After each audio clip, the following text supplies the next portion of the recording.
It's been a while, so why don't we take another trip down Spooky Lane with some more Among Us Creepypastas. Greetings gamers and welcome back to Top 10 Gaming. I'm Connor Monroe and this is the Top 10 Scary Among Us Creepypastas Part 7.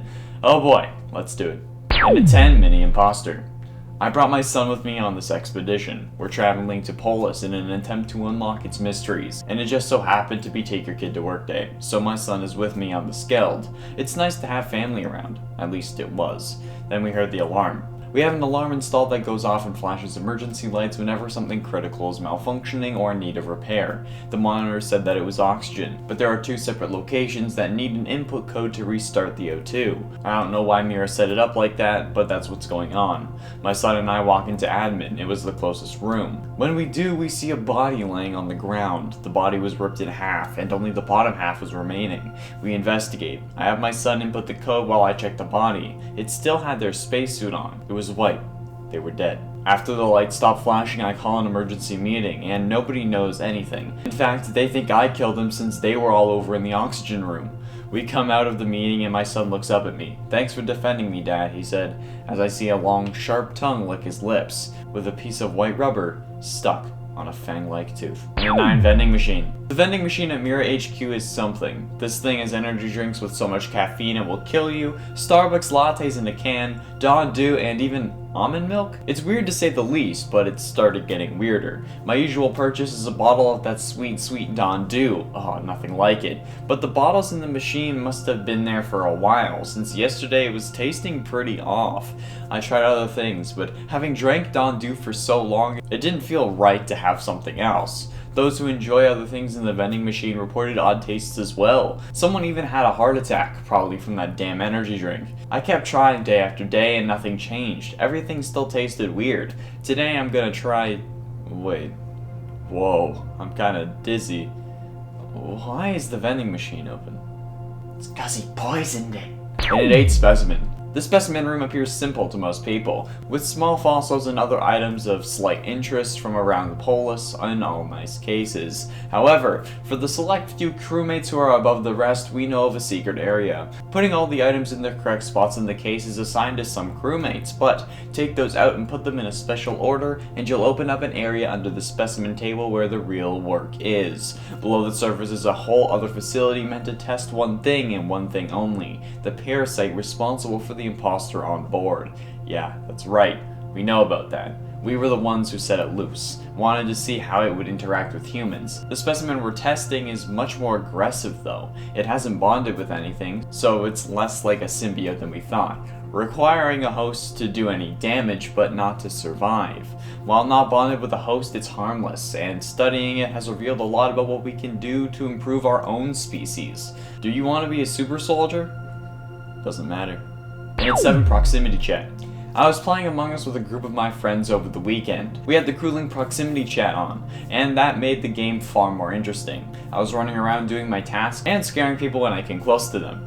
Sometimes pretending like I'd kill them, other times just screaming as I ran past. They were all getting mad at me for it. So the next round, one of them was just singing the entire time. They must have been trying to annoy me because I could hear them the whole time. It was like they were on me like glue. I finished my tasks when the body got called, and I asked who the hell was singing and nobody answered. I figured they were just messing with me, so I moved on and let the meeting finish. And then stuck with the group of people so I could try and determine who was singing. They weren't singing a song, just da and D in the place of words for notes. When the next meeting was called, I asked again. They said that nobody was singing, but they were all around me, so they must have heard it too. I asked who the other person in the voice chat was, since they weren't in game, but they were still on Discord, and they said that there wasn't anyone else. I left the game at that point, but the additional person didn't. They didn't join a game since they still had only 8 people, but that night I heard the singing once again. I don't think I'll ever be able to sleep.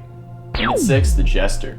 It was a new day on the Skeld. There were 9 crewmates including myself. There used to be 10, but one was found torn apart yesterday evening. It was hard to sleep. It didn't feel right. It felt like any one of us could be next. We woke up at 8 and went to get some breakfast.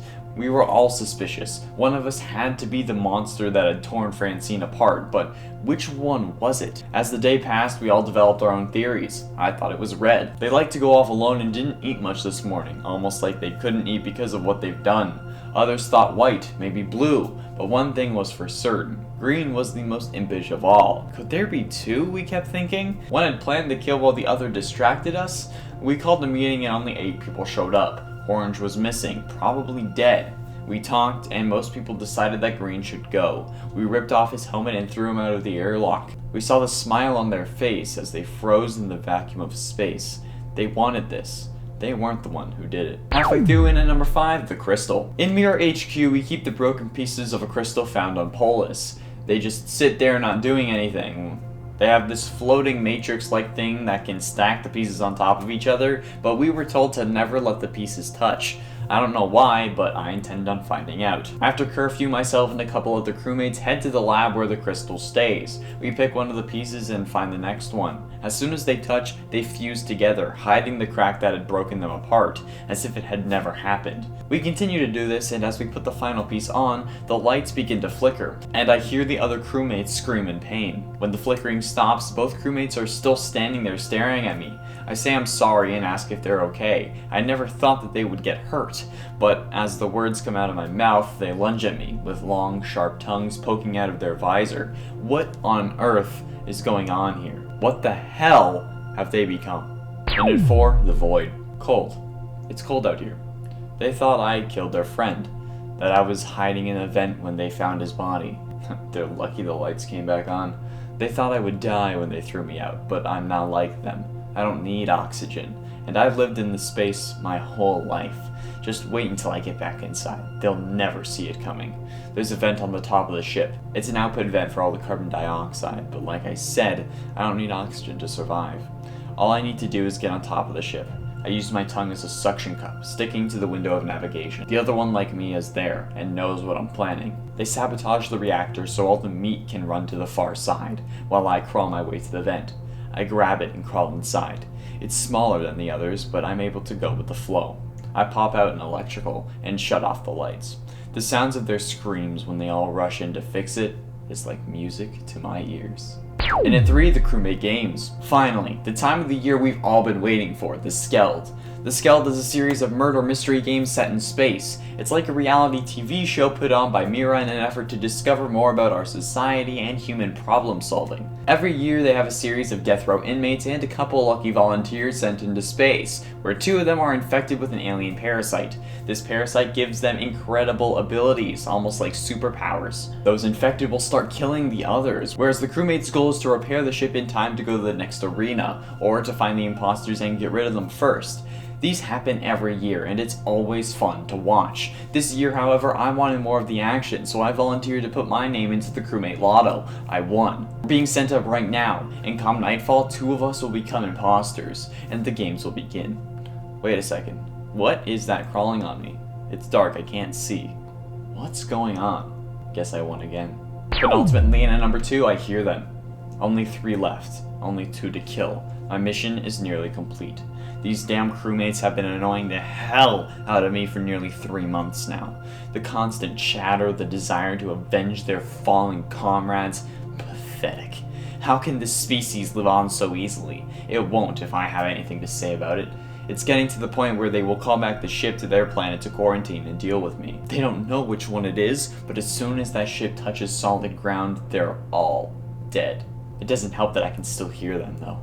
The voices of the crewmates that got too close or questioned my work ethic. Of course, they were right to do so, but that mistake cost them their lives.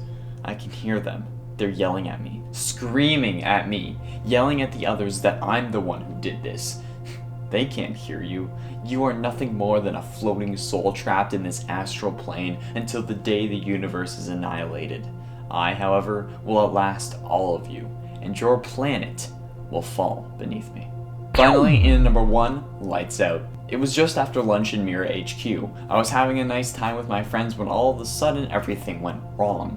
Oxygen was malfunctioning, the reactor wasn't controlled, and the blast shields came down over every window and door. We were trapped inside. Half of us ran to reactor while the others ran to oxygen. Once both issues were dealt with, the blast shields started to open, then we lost power. The slightest hint of light was coming from beneath the shields, but not enough to see where we were going.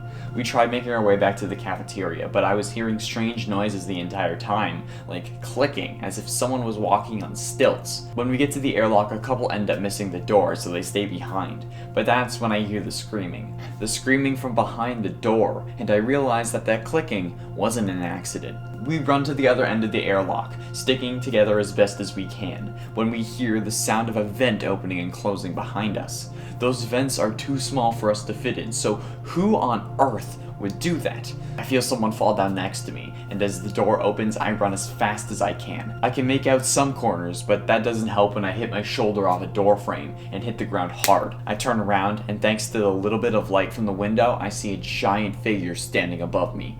4 legs, a giant tongue, and a yellow spacesuit. There we have it, friends, the top 10 Scary Among Us Creepypastas Part 7. Oh my god, this is probably the longest series on the channel. Thank you all so much for watching. I have been in Showerman Connor Monroe, and I'll see you in another video.